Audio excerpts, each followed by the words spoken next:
when does Turkey catch up, though? And I guess this is it's a good transition to talk about where does Turkey go now, especially since it is this very volatile period in Turkey politically. Yeah. And the world is watching. I know that where I sit in New York City, you know, everyone's always asking me what is going to happen in Turkey next. And the other question I get, because I follow entrepreneurs and the startup world, is what happens to Turkish entrepreneurs now? Oh, I think in the long term, I'm very optimistic. In the short term, we will have a couple of hurdles, apparently. I mean, you saw the explosion of creative forces in the Gezi Park.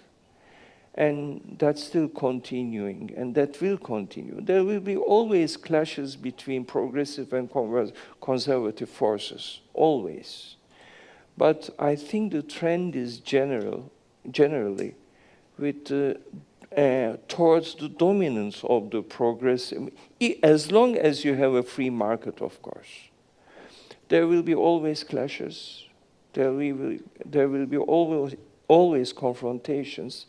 But the end of the day, as long as you are able to accept the mechanism of a free market in the sense of, I mean, I don't mean free markets as an absolute free market, but as long as you are able to allow the rules of the market, I think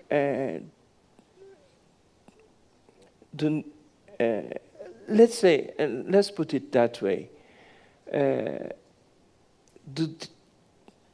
The technological developments and the outcomes, it's always and was always towards a democratization process.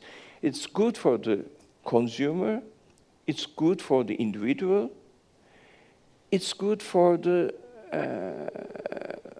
people. And that will continue. You can't stop that anymore.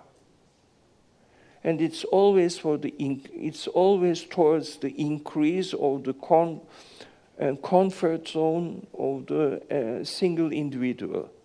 And I don't think that anybody will be able to give up that in the next future.